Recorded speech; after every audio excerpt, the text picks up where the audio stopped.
Buenos días, chicas y chicos. Esta vez nos va a tocar hablar sobre la fisiología del sistema nervioso, segmento por demás durísimo de la fisiología, así que les sugiero que vayan alistando café y mate, pero tranquilos que vamos a tratar de llevarlo de la mejor manera. Qué imágenes tan llamativas y deslumbrantes, ¿no? Miren a este cerebro, cómo hay tanta actividad eléctrica que circula por él. Y más abajo observamos una conducción eléctrica por una extensa red de cableados y cómo circula esta información también rápidamente por ellos. Estos cables son las neuronas y vamos a conocerlos a continuación. Vamos a ver algunas de sus características y analizaremos cómo es que se organiza el sistema nervioso y también vamos a aprender cómo es que realizamos ciertas actividades de la vida diaria haciendo uso de él. La neurona es la unidad funcional de nuestro sistema nervioso, es nuestro punto de partida. Es un tipo de célula que está especializada en la generación y en la conducción del impulso nervioso. Vamos a ver que las neuronas presentan formas bastante particulares para desempeñar su función de transmisión de impulso eléctrico o de información. ¿Y qué es lo primero que nos llamaría la atención en este dibujito? ¿Ven esto de aquí? Esta arborización, ¿no? Son como ramificaciones. Esta porción es llamada dendritas. Es una parte o la primera parte de la neurona que es la encargada de recibir impulsos o información que vienen de otras neuronas. ¿Y hacia dónde vemos que las envían? Hacia la segunda porción de la neurona, que es el soma o cuerpo de la neurona, que es esto de aquí. Y la función de este soma o cuerpo es de recibir esta información e integrarla.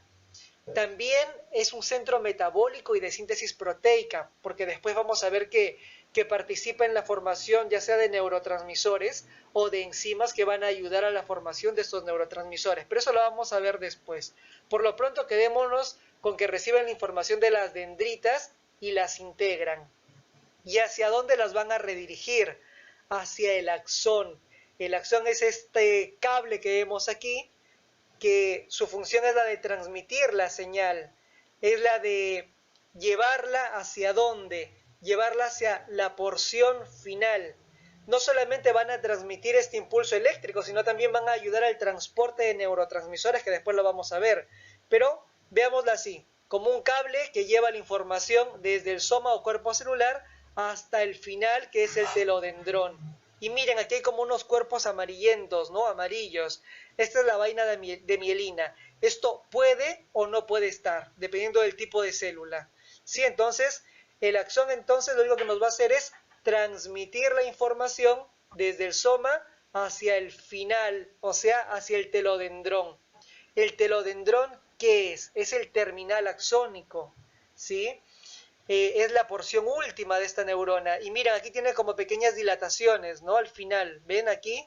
Bien, esto es el botón sináptico, también lo pueden encontrar como el pie del axón, que lo que va a hacer es, va a tener vesiculitas, va a tener como bolsitas que van a contener neurotransmisores y que van a participar en la sinapsis química. Hay dos tipos de sinapsis, eléctrica y química, después lo vamos a ver con más paciencia. Entonces, quedémonos con que las porciones son dendrita, que es esto de aquí, que es esta ramificación, esta arborización. Después se continúa con ¿quién? Con el cuerpo celular o soma de la neurona. Después se continúa con ¿quién? Con este cablecito, ¿no? Que es que el axón. Y el axón al final termina ¿en qué? En telodendrón. Y los telodendrones pueden tener unas dilataciones, ¿no? Que son llamadas botón sináptico o pie del axón. Estas son las partes de la neurona. Les había hablado del axón y les había dicho que no todos eran iguales. Habían algunos, como en esta figurita, que estaban totalmente libres. Vieron, el cable está libre, no tiene nada que lo rodea. Y otros que presentaban como una caparazón, como una empaquetadura amarillenta cada cierto trecho. Bien, esto nos va a dar una clasificación. Podemos hablar de fibras amielínicas y fibras mielínicas, o sea, axones con mielina y axones sin mielina. ¿Y qué es la mielina? Es una envoltura, es una vaina de material graso, de material lipídico, que cumple la función de aislante. Entonces, aquellos axones que presenten estas vainas de mielina tienen alta resistencia al paso de la corriente eléctrica, pero esto, lejos de perjudicar, va a favorecer. ¿Por qué? Si nos fijamos en esta imagen, en toda la longitud del axón no es que presente mielina, ¿no? Tiene unos espacios, tiene como unas interrupciones donde no hay mielina.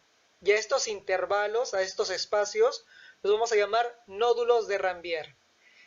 Estos nódulos de Ranvier son más o menos de 1 milímetro aproximadamente, y aquí no hay lípido. En este sector está libre, no hay aislante.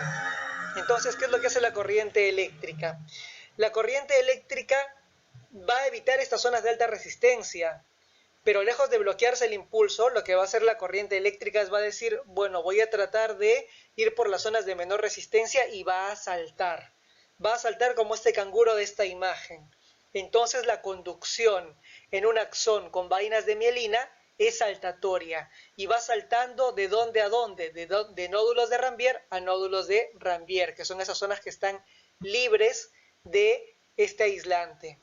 Si yo comparo a una fibra amielínica con una fibra mielínica, yo voy a decir que la fibra mielínica, o sea, la que tiene la vaina de mielina, va a ser mucho más rápida que la amielínica, que es continua. ¿Pero por qué? Porque salta como el canguro y eso la hace mucho más rápida. ¿Cómo se forma esta vaina de mielina? Por unas celulitas que en sistema nervioso central se llaman oligodendrocitos, que miren, aquí tiene como unos piecitos, ¿no?, que van envolviendo a diferentes fibras. Y en el sistema nervioso periférico, la célula ya no es el oligodendrocito, sino es la célula de Schwann, que miren, envuelve y va envolviendo y envolviendo y envolviendo y formando hasta como 300 capas de mielina. Entonces, esta es la diferencia entre una fibra amielínica y mielínica. Entonces, en la mielínica tenemos, ¿qué cosa? Tenemos la vaina de mielina, tenemos los nodos de Ranvier y se da la conducción saltatoria. Y es mucho más rápida cuando tiene mielina que cuando no la tiene. Esta imagen es para ayudar a la memoria visual. Tenemos una fibra con axón continuo y una fibra mielínica. ¿Vieron que la fibra mielínica es mucho más rápida? Presenta una conducción saltatoria. Es 100 veces más rápida la fibra mielínica que la que no tiene mielina. También tenemos una clasificación según el número de prolongaciones que emerjan del soma o cuerpo neuronal. Esta imagen no la tienen en el apunte, pero decidí colocárselas porque quizás en algunas bibliografías las pueden encontrar y les podrían generar confusión. Entonces, miren, vamos a ver esta primera imagen de las neuronas unipolares. Se llaman unipolares porque del soma emerge una sola prolongación. Estas son muy comunes en los invertebrados. Estas son las de tipo unipolar entonces. Ahora pasamos a ver a las neuronas bipolares. Vemos que del soma emergen dos prolongaciones. Cualquiera de las dos puede cumplir función, por ejemplo, de dendrita y la otra de telodendrón. Eso es indistinto. Son las neuronas bipolares porque emergen entonces dos prolongaciones. Estas, por ejemplo, las vamos a encontrar en los órganos sensoriales, como en la vista, en el olfato o la audición. Pasamos ahora a ver a las neuronas de tipo pseudo-unipolares. ¿Por qué les dicen pseudo-unipolar? Porque, miren, ven que emerge una sola prolongación, pero luego esta prolongación se abre en dos. Entonces, aquí vamos a observar que nos va a servir esta de conexión. Por ejemplo, cuando nosotros estudiemos cómo se dan las vías somatosensoriales, o sea, las vías en las que podemos percibir distintos estímulos como el tacto, por ejemplo, vamos a ver que estas neuronas pseudo-unipolares trabajan por un lado, por un extremo, recibiendo la información de un receptor y por el otro, conectándolo con la médula espinal. Este tipo de neuronas van a ser importantes en el sentido, por ejemplo, del tacto, del dolor y la presión. Y como les dije, ya lo vamos a volver a ver en las vías somatosensoriales. Por último, tenemos a las neuronas multipolares, que son las imágenes clásicas que estamos acostumbrados a ver, ¿no? Miren, aquí están todas las partes de la neurona, con su dendrita, con su soma o cuerpo neuronal que tiene el núcleo adentro, con la prolongación axónica y además con las ramificaciones del telodendrón. Sí, por ahí podremos decir que aquí en las zonas terminales están los botones sinápticos. Vamos a repasar un poquito, ¿les parece bien? Vamos a refrescar la memoria con algo que habíamos visto en cardio. En cardio habíamos visto que algunas células son excitables, ¿no? ¿Se acuerdan cuando hablábamos de los miocitos, esas células del corazón? Y que habían algunas que se habían especializado en la generación y conducción de estímulos, de impulsos eléctricos, que estas células tenían un potencial de reposo de membrana, y que este potencial de membrana en reposo es electronegativo, o sea que tiene más cargas negativas hacia la cara interna de la membrana que hacia la cara externa, que es más negativo dentro que fuera de la celulita, cuando las comparábamos, ¿no? Y que esta diferencia era de menos 90 milivoltios más o menos, ¿no? Que eran menos 90 milivoltios más negativo dentro que fuera de la célula. Díganme que se acuerdan, por favor, ¿sí? Y que nosotros, si aplicábamos cargas positivas a estos menos 90 milivoltios, las podíamos llevar hasta un potencial de menos 65 milivoltios aproximadamente. Y que a esta línea, a este punto lo llamábamos potencial de umbral. Y que una vez que pasábamos este potencial de umbral, generábamos un impulso, el impulso y la conducción eléctrica, o sea, el potencial de acción. Lo mismo sucede con las células nerviosas, solo que los valores de voltaje van a variar un poco, pero se comporta de manera análoga. Si vemos en la gráfica, de aquí en la diapositiva en la zona inferior, vemos la representación de una neurona.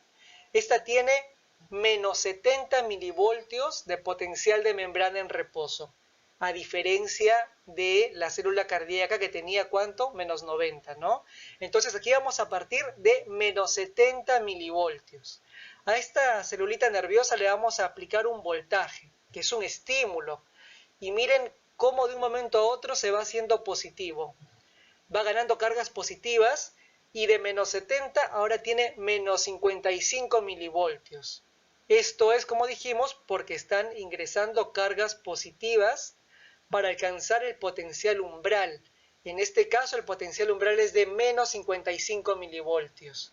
Una vez que llegamos a este potencial umbral se dispara la despolarización, la ley del todo o nada, ¿no? Que ya lo vimos en cardio. Entonces se abren muchísimos canales de sodio que son dependientes de voltaje, lo cual permite que muchos iones positivos de sodio entren precipitadamente dentro de la célula, y esta entrada de iones de sodio hace que el potencial de membrana aumente muy rápido y llegue ahora a valores de hasta más 30 o más 40. Eso quiere decir que nuestra neurona, que nuestra célula nerviosa se despolarizó. Después de un breve lapso de tiempo, los canales de sodio se van a ir inactivando, se van a ir cerrando y ya no van a responder a ese estímulo de voltaje. Y se detiene la entrada de sodio, como vemos aquí. Ahora se abren un conjunto de canales, pero esta vez de potasio, también dependientes de voltaje. ¿Esto qué hace? Permite que el potasio salga de la célula precipitadamente, siguiendo su gradiente electroquímico. ¿Y qué era este gradiente electroquímico? No es más que decir que salgan los iones de potasio de la célula porque están más concentrados dentro de la célula que fuera.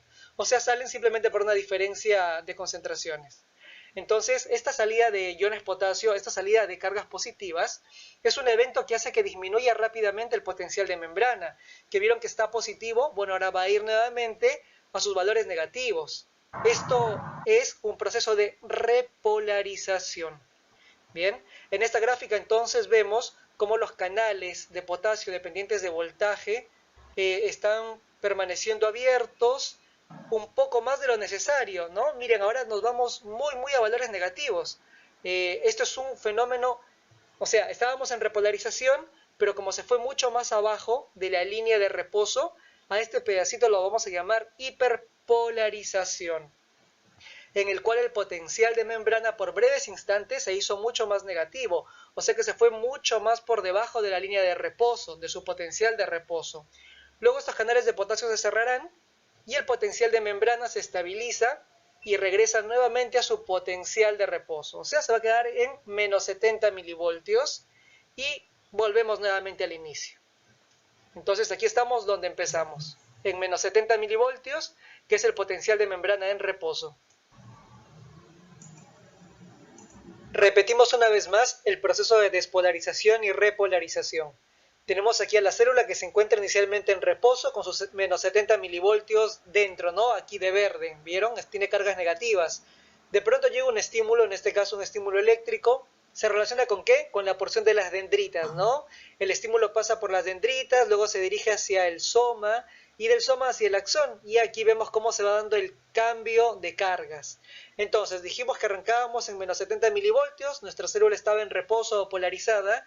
Con el ingreso de estas cargas positivas, que seguramente es por el sodio que ingresa a la célula, se va a empezar a positivizar, ¿no? Entonces de menos 70 pasa a menos 55 milivoltios, así rapidísimo, y si llega a los menos 55 milivoltios, que es el potencial umbral, al pasarlo ya se dispara el potencial de acción, la ley del todo o nada. Entonces empieza a despolarizar rápidamente y vemos cómo empiezan a ingresar las cargas positivas a todo el trayecto del axón. Y luego cómo se vuelven nuevamente a negativizar. Se negativizan porque se abren canales de potasio y el potasio sale hacia afuera de la célula, entonces vuelve a caer las cargas positivas que estaban dentro del axón y se repolariza. Pero ¿por qué he vuelto a repetirles esto? Porque una vez que el estímulo vaya pasando por todo el largo del axón, va a llegar a ¿dónde? A este botoncito, ¿no? Al telodendrón con su botón aquí. ¿Y qué es lo que ocurre acá? Aquí se va a relacionar con otra neurona. En este caso, cuando hablamos de una relación con otra neurona en la que solamente el estímulo que pasa es el eléctrico, hablamos de sinapsis eléctrica. O sea que si una neurona se conecta con otra y el estímulo que va a transmitir es solamente eléctrico, hablamos de sinapsis eléctrica. Es una conexión entre dos neuronas.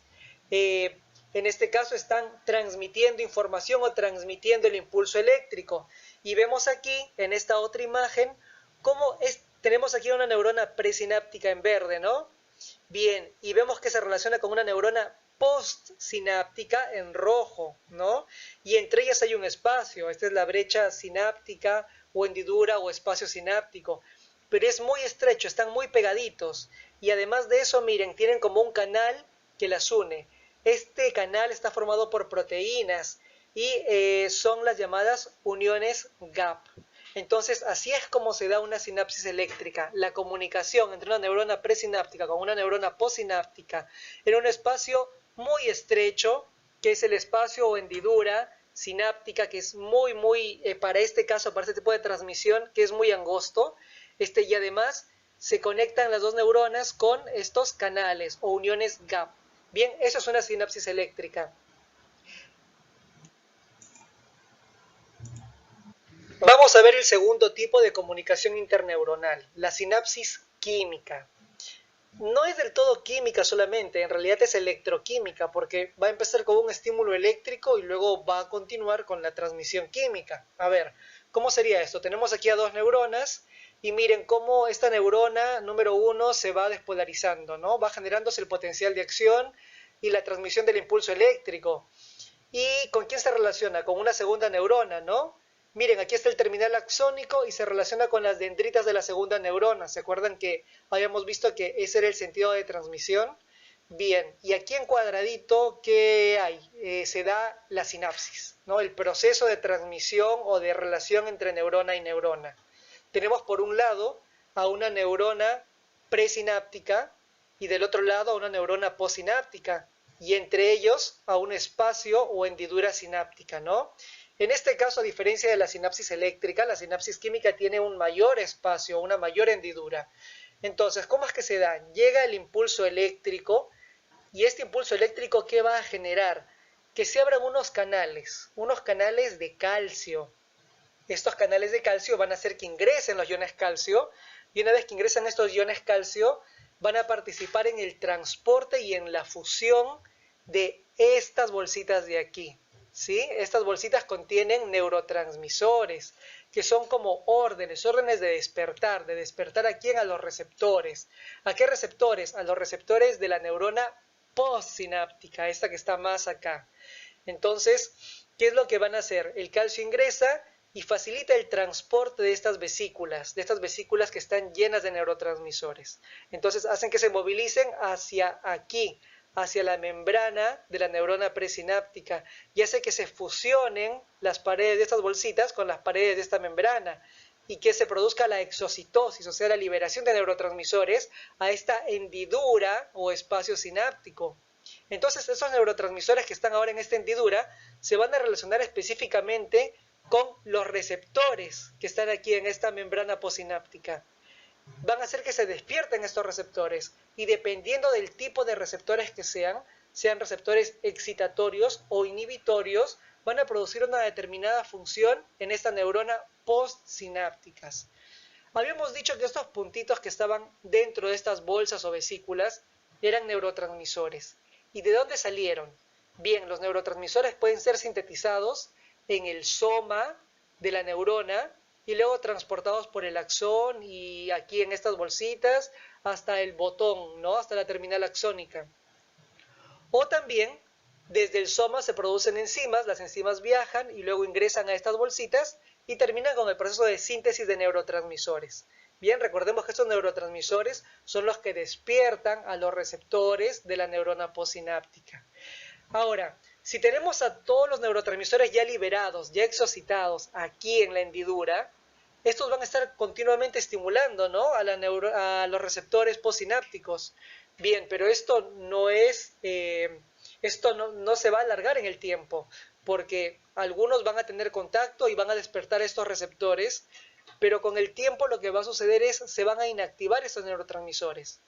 Pueden difundir e irse lejos de este espacio o hendidura y ya no cumplir su función de despertar a los neurotransmisores, o también pueden ser degradados por enzimas, ¿no? Pueden ser lisados y ya no cumplen con su función, u otra opción es que estos neurotransmisores sean recaptados, sean transportados nuevamente a esta membrana o a esta neurona o a este botón presináptico para que luego vuelvan a acumularse en estas bolsitas y vuelvan a cumplir una y otra vez su función. Entonces, bueno, tener en cuenta, hay que saber bien las diferencias entre la sinapsis eléctrica y la sinapsis química. Y también hemos visto que no es una sinapsis del todo química, ¿no? En realidad es electroquímica porque inició con un potencial de acción eléctrico y luego se generó la movilización de los neurotransmisores, que sería la sinapsis química.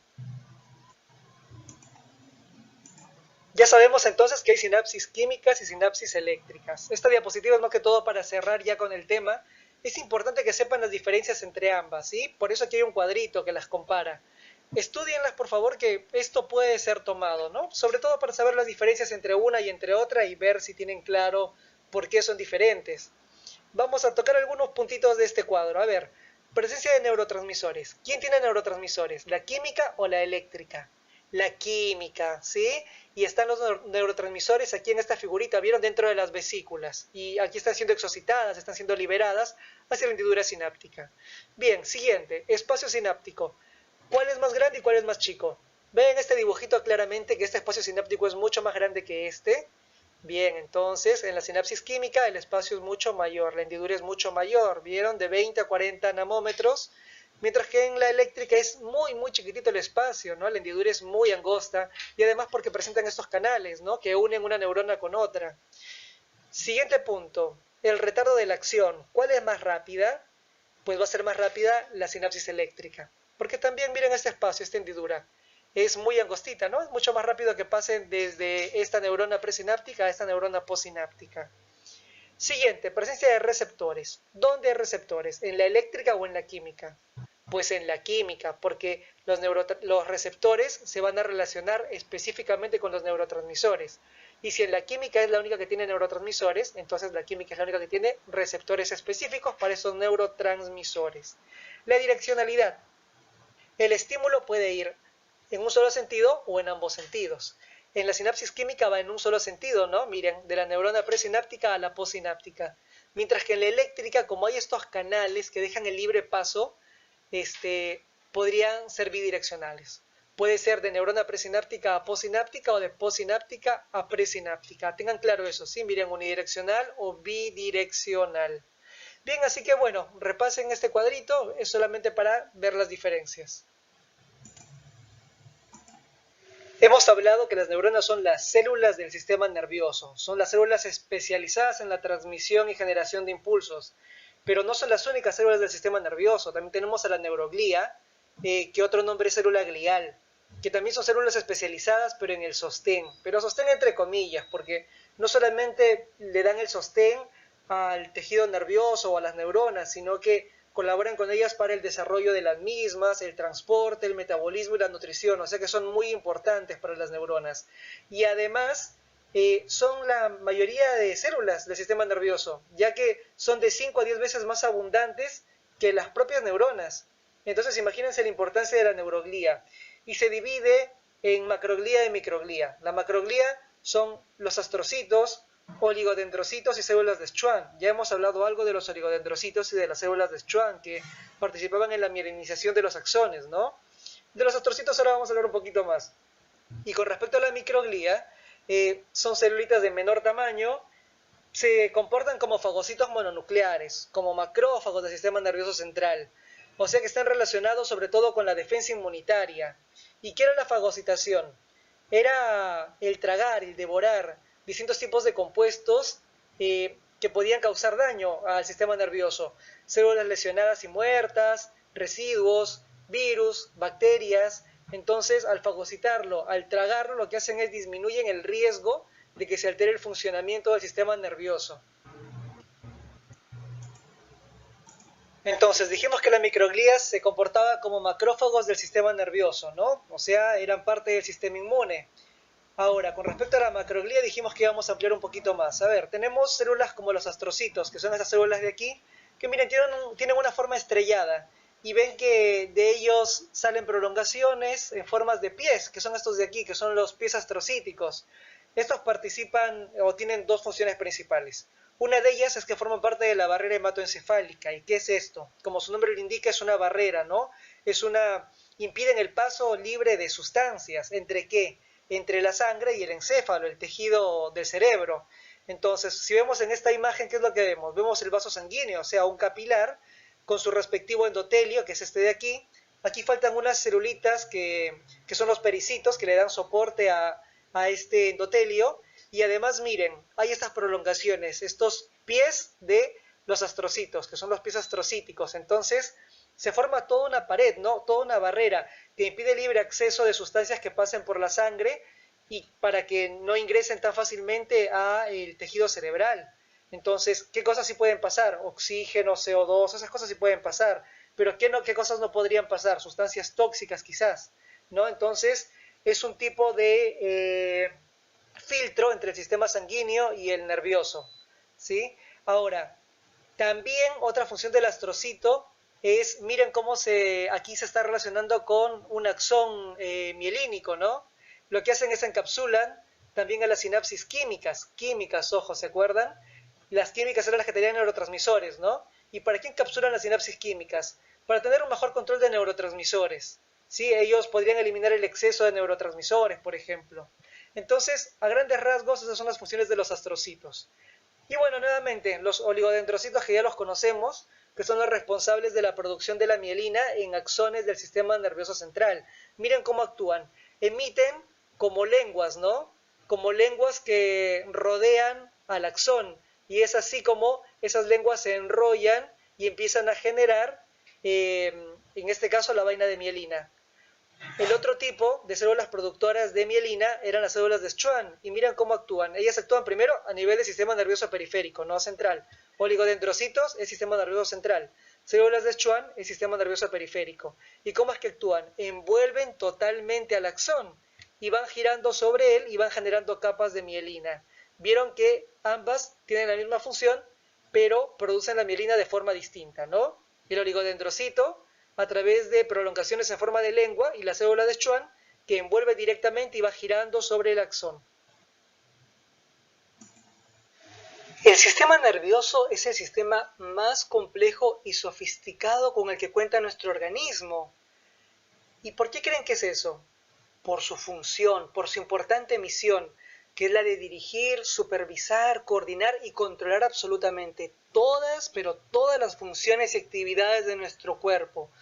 Todo lo que sucede en nuestro cuerpo es controlado por el sistema nervioso.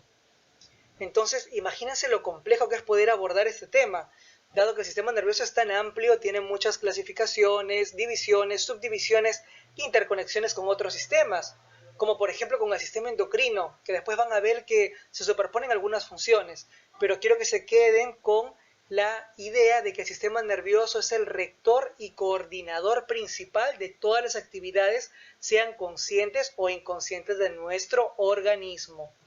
Bien, entonces les he elaborado aquí un cuadrito a modo de resumen con la distribución y organización del sistema nervioso, como para podernos situar bien en este tema. Es un cuadrito muy escueto y muy breve, como les dije, pero nos va a servir como para podernos ubicar. El sistema nervioso capta información. Esta información puede venir del medio externo o del medio interno, o sea, de nuestro mismo cuerpo, del interior de nuestro cuerpo. Y toda esta información es procesada y luego se utiliza para elaborar órdenes. ¿Cómo sería esto? A ver, un ejemplo práctico.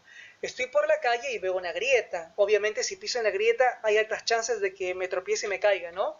Entonces, a ver, estoy caminando, vi la grieta, o sea, el sistema nervioso recibe la información del medio externo y dice hay una grieta allí, entonces procesa la información y envía la orden de que no pise la grieta.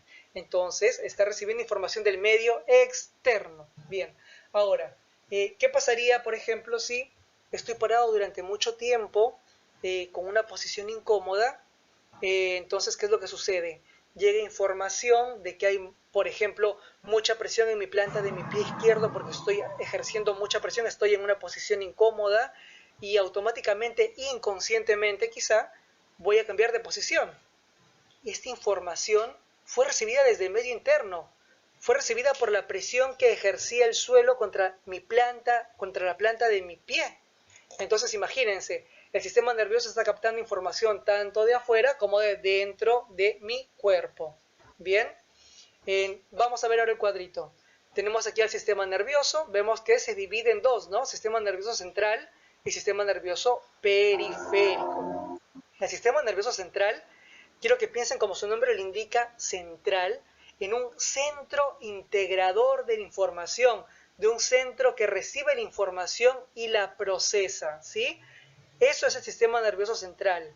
¿Y cómo está formado? A ver, vemos aquí a este hombre y él tiene aquí, miren, toda esta parte blanca es el sistema nervioso central, que está formado no solo por el cerebro, ojo, miren, no solamente está el cerebro, está también aquí, aunque aquí no se ve muy claramente, está también el cerebelo, aquí, por aquí atrás, y también está el tronco del encéfalo, formado por el mesencéfalo, protuberancia y bulbo raquídeo, y a su vez se continúa con la médula espinal, que es esto de aquí. Todo lo blanco entonces es el sistema nervioso central, el centro integrador, el centro que recibe la información y la procesa. Bien, y ahora todo el resto, todo esto que está aquí de color amarillo, toda esta extensa red de cables, es el sistema nervioso periférico. Está formado por nervios periféricos. Y miren, estos nervios se dividen, aquí vemos en sensoriales y en motores. ¿Cómo es esto? Los nervios sensoriales o la parte sensorial, ¿qué es lo que va a hacer? Va a llevar la información, va a llevar los impulsos, los estímulos hacia mi sistema nervioso central, ¿sí? Entonces va en esa dirección, va llevando los estímulos y la información a mi sistema nervioso central. Lo contrario es lo motor. Lo motor me trae las órdenes que vienen de mi sistema nervioso central. Ahora miren, esas órdenes pueden ser somáticas o autónomas. Las somáticas son las que yo me voy a dar cuenta, por ejemplo, cuando quiero flexionar el brazo, esa es una orden que va a mi sistema nervioso periférico somático, ¿sí? Para flexionar mi brazo. Mientras que, por ejemplo, el sistema nervioso periférico, pero en lo autónomo, el sistema nervioso autónomo, es el que controla los órganos internos, la musculatura lisa. Eso ahora lo vamos a ver con más detalle, ¿sí? Pero entonces tenemos al sistema nervioso, que se divide en sistema nervioso central y el sistema nervioso periférico. Y a su vez el sistema nervioso periférico puede ser sistema nervioso periférico somático o sistema nervioso periférico autónomo. Voy a usar esta diapositiva para hacerles una aclaración. Cuando lean, por allí en alguna bibliografía pueden encontrar que se hace la diferencia entre sistema nervioso central y periférico en base a si está cubierto o no por las meninges. Es una telita que las recubre. Entonces, ¿qué es lo que dicen estos libros? Que el sistema nervioso central está todo cubierto por meninges y el sistema nervioso periférico no las tiene. O sea que los nervios no tienen meninges y entonces son sistema nervioso periférico. Bien, entonces el central que dijimos que estaba cubierto por meninges. Vamos a ver esta imagen que ya la conocemos, ¿no? A ver, esto de aquí es el cerebro. ¿Qué más? Aquí tenemos el mesencéfalo, protuberancia y bulbo raquídeo que juntos forman el tronco del encéfalo. Por aquí tenemos el cerebelo, por aquí tenemos algunos núcleos que después los vamos a conocer. Más abajo hay un cordón de color lila, que es la médula espinal. Bien, todo esto junto forma el sistema nervioso central. Y en estos libros dicen que el sistema nervioso central está cubierto, ¿por qué? Por las meninges. Bien. Ahora, dato curioso, miren, hay elementos de protección para el sistema nervioso central. Aquí tenemos estructuras óseas cartilaginosas. A ver, para el caso del encéfalo, ¿qué tenemos aquí? El cráneo, ¿no? Y vemos cómo estamos abriéndolo por la calota. Esto de acá se llama calota. Bien, entonces un elemento de protección del encéfalo. Ahora vamos a ver un elemento de protección de la médula espinal. Tenemos aquí una estructura, ¿no? Tenemos una estructura que está formada por tejido óseo, por hueso, que son estas vértebras, y esto azulito es un tejido cartilaginoso, que son los discos intervertebrales, porque están entre vértebra y vértebra. Entonces esto es la columna vertebral. Eso le brinda estabilidad a nuestro cuerpo y también protección al sistema nervioso central. ¿Qué más le brinda protección al sistema nervioso central? Miren esta imagen un poco impactante, ¿no? Miren aquí cómo se ve el cerebro y una telita, ¿no? Esta telita es una membrana de tejido conjuntivo, que en realidad, esto de acá es las meninges. Las meninges se extienden por todo el sistema nervioso central. Aquí la estamos viendo a nivel del cerebro, ¿no? Que sirve de protección.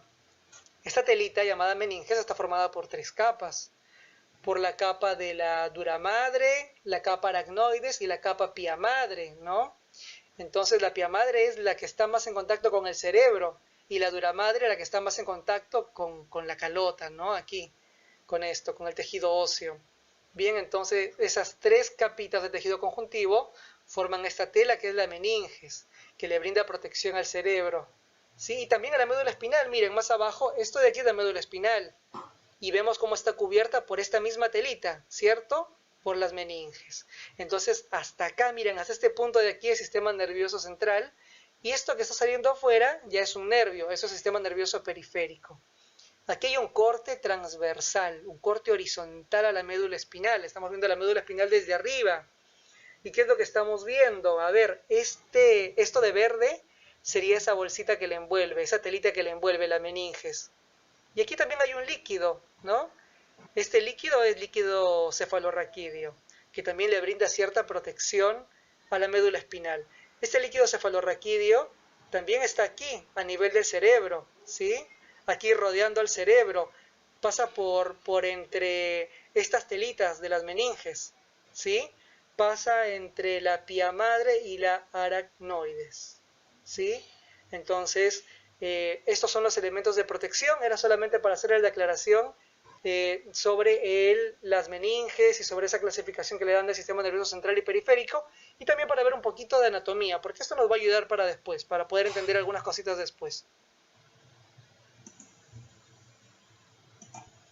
Ahora hablaremos de los nervios espinales o el sistema nervioso periférico, no sin antes hacer un reconocimiento de estructuras anatómicas. Esta primera imagen ya todos creo que la conocemos, ¿no? A ver, estamos observando qué estructuras.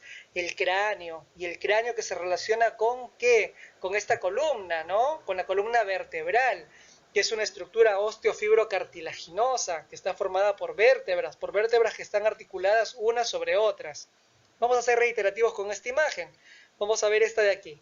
A ver, ¿qué es lo que podemos observar aquí? Que las hemos puesto con diferentes colores. ¿Por qué? Porque dependiendo del segmento o la zona que ocupen, van a presentar morfología distinta, van a presentar formas distintas. Tenemos así, en la zona más superior, a las vértebras cervicales, que se continúan ¿con quién? Con las vértebras dorsales o torácicas, miren, esas que están aquí de amarillito. Y más abajo que tenemos a las vértebras lumbares y mucho más abajo a las sacrocoxigias. Y ustedes dirán, pero ¿por qué es tan repetitivo? Porque yo quiero que se den cuenta de las relaciones. ¿Por qué es tan importante conocer a la columna vertebral? ¿Por qué? Porque no solamente ella nos brinda estabilidad y postura, sino también porque es un elemento de protección de una parte de nuestro sistema nervioso central, que es la médula espinal. Y miren, aquí justo la tenemos. ¿Ven? Tenemos al cerebro con el tronco del encéfalo y la médula espinal. Y vemos cómo está protegiendo la médula espinal, ¿no? Además estamos observando algo, que están emergiendo de ellas unos hilitos de diferentes colores. Esos son los nervios. Bien, entonces volvamos a observar. Ahora vamos a observar una parte, un segmento de la columna vertebral. Miren, aquí están las vértebras, ¿no? Están articuladas unas sobre otras. Aquí hay una articulación, aquí hay también otro tipo de articulación. Estas son vértebras, por la morfología que tienen, yo diría que son vértebras lumbares, ¿no? O sea, son de esta región de aquí. Entonces tenemos aquí una vértebra lumbar, otra vértebra lumbar, entre ellas un disco, ¿no? Un disco intervertebral porque es entre vértebra y vértebra. Pero miren, aquí hay un espacio vacío, ¿no? Vacío entre comillas porque en realidad no está vacío. Vamos a ver después que está ocupado por algo. Bien, a este espacio que estamos viendo aquí lo vamos a denominar un agujero de conjunción. También lo pueden encontrar como foramen intervertebral. Bueno, por este agujero de conjunción es por donde vamos a ver emerger a los nervios espinales. ¿Cómo sería esto? Vamos a la siguiente imagen. Miren, aquí observamos a una vértebra y otra vértebra. En este espacio de aquí que dijimos que no estaba en realidad vacío. Este era el agujero de conjunción. ¿Y a quién vemos emerger? Vemos emerger a un nervio espinal. Y si somos aún más específicos, observemos bien la imagen. Esto de aquí es la médula espinal, ¿sí?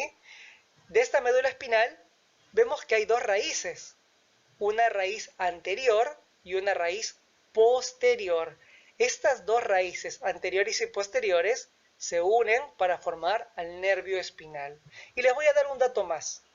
La raíz posterior es la que contiene fibras sensitivas. Esta de aquí solamente lleva información sensitiva. Y esta raíz anterior contiene fibras motoras, o sea que solamente lleva las órdenes, ¿sí? Ambas entonces se unen y forman el nervio espinal o nervio raquídeo. Por eso es que se dice que los nervios espinales son mixtos, porque tienen información tanto sensitiva como motora, proveniente de ambas raíces que emergen de la médula espinal y por donde se les ve salir a los nervios por el agujero de conjunción. Ahora, ven que están saliendo los nervios salen de a pares, salen de un lado y del otro, ¿sí? Entonces por eso es que decimos que salen de a pares. ¿Y cuántos son? Son 31 pares. Y así como las vértebras se dividían en segmentos, también estos nervios se van a dividir en segmentos. Entonces vamos a tener, por ejemplo, aquí 8 pares de nervios cervicales, 12 pares de nervios torácicos, 5 pares de nervios lumbares, 5 pares de nervios sacros y 1 coxígeo. ¿Sí? Entonces, ya los hemos situado bien anatómicamente y hemos visto cómo se relacionan con la columna vertebral. A muchos quizás les haya llamado la atención una imagen de mariposa o de H. Es por eso que me he robado una de las imágenes de la diapositiva anterior. Miren, esta de aquí. Y es a esto a lo que me refiero. ¿Ven esta imagen de H o esta imagen de mariposa? Bien, ahora vamos a ver de qué se trata. Por lo pronto les digo, hemos hecho un corte transversal u horizontal a la médula espinal, ¿cierto? ¿Nos damos todos cuenta? Bien, entonces cortamos esta médula espinal y ahora esta imagen de aquí la vamos a agrandar. Aquí la vemos un poquito más grande.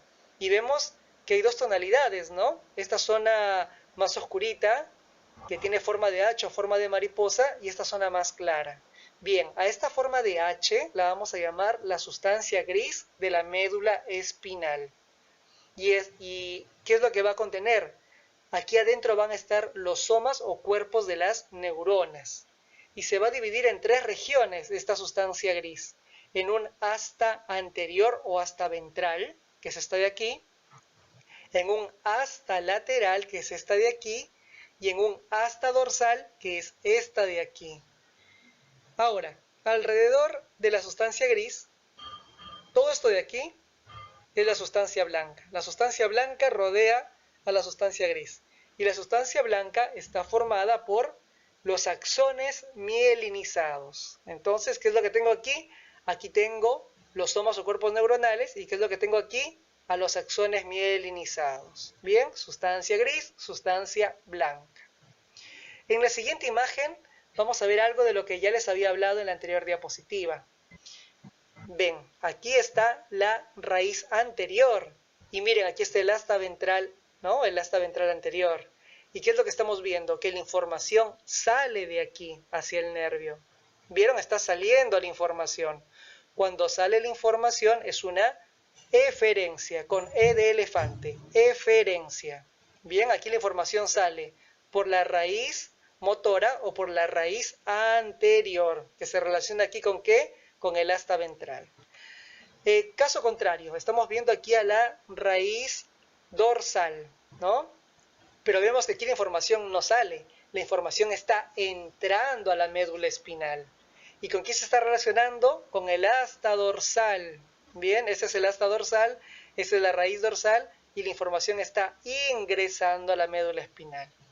Entonces, y aquí, ¿qué estamos viendo? Que hay un nervio, ¿no? Y que está pasando por este nervio. Información mixta. Información que entra y información que sale. Información sensitiva que entra, que es una aferencia, con A de avión, aferencia, la información sensitiva. Y está saliendo información motora, está saliendo, o sea que es una eferencia con E de elefante. Bien. Más abajo que estamos viendo cómo es que funciona esto. ¿Bien? Aquí tenemos la piel, que seguramente aquí hay algún receptor y está transmitiendo una información. ¿Hacia dónde? Desde la piel al cerebro. Pero ¿por dónde está pasando? Por la médula espinal. Y específicamente, ¿qué raíz está usando? La raíz posterior. Bien, entonces la información, la aferencia, está llevando información que está pasando por la raíz posterior a la médula espinal y va rumbo al cerebro, ¿sí? Caso contrario, del cerebro está saliendo información, está saliendo una eferencia. Esta eferencia sale del cerebro llevando una orden, va por la médula espinal y ¿por dónde sale? Por la raíz anterior. ¿Sí? Y miren cómo está llegando hasta el músculo para producir una determinada función. Entonces, nuevamente, ¿qué es lo que decimos? Que la raíz posterior lleva información ¿hacia dónde? Hacia el cerebro. Por lo tanto, es una aferencia, A de avión. Mientras que la raíz anterior está llevando información ¿hacia dónde? No, podemos decir hacia el músculo, ¿no? Está llevando información desde el cerebro hasta el músculo y eso lo convierte en una eferencia. ¿Bien? Y está saliendo la información. Volvamos a repasar. A ver, ¿qué estamos viendo aquí? Estamos viendo sustancia gris rodeada por sustancia blanca en la médula espinal. Y vemos claramente a su asta anterior, un asta lateral y un asta posterior. Vemos aquí al asta anterior cómo se relaciona con la raíz ventral o raíz anterior. Esta raíz ventral está llevando información, está llevando una eferencia, está llevando una orden, quizá hacia un músculo, ¿no? Para que se contraiga tal vez. ¿Y qué vemos en el asta posterior? Que se relaciona con una aferencia, ¿sí? Está llegando la información a través de esta aferencia. Y este es el asta posterior o dorsal. Bien, vamos un poquito más allá y vemos una imagen muy parecida a la anterior, pero ¿por qué la puse? Bien, porque quiero hacer una aclaración. Aquí tenemos raíces, ¿no? La raíz ventral que es motora y la raíz posterior que es sensitiva. Bien, entonces por aquí solamente hay información motora en rojo y por aquí en azul solamente hay información sensitiva. Pero llega un punto en que se unen estas informaciones y se conforma el nervio espinal. Luego el nervio espinal da una rama ventral y una rama dorsal. Y miren que aquí hay información mixta, hay azul y roja, hay sensitiva y motora, y aquí también hay sensitiva y motora. La rama dorsal seguramente va a llevar inervación motora y sensitiva para la piel y músculos de la espalda, mientras que la rama ventral va a llevar información sensitiva y motora para el resto del cuerpo. Pero eso de aquí no me importa. Lo que me importa es esto, que tengan bien claro qué es lo que contienen las raíces, ¿sí? Entonces, Cuando hablamos de raíz ventral, estamos hablando de información motora. Estamos hablando de una eferencia, con E de elefante. Está llevando la orden hacia el músculo. Bien, mientras que aquí en la raíz dorsal o sensitiva están llegando las aferencias, con A de avión. Está trayendo la información desde un receptor y la quiere llevar hacia dónde? Hacia el cerebro. Bien, perdón que sea tan reiterativo, pero son conceptos complicados de entender más si solamente se leen. Entonces yo prefiero ser reiterativo y facilitarles la comprensión de esto a que se pierdan con la lectura, ¿sí? Ahora veremos situaciones de nuestra vida diaria, situaciones que quizás no le damos la mayor importancia, pero vamos a darnos cuenta cómo el sistema nervioso actúa de una forma tan compleja para llevarlas a cabo. En la imagen estamos viendo una sesión de masajes, ¿no? Espectacular.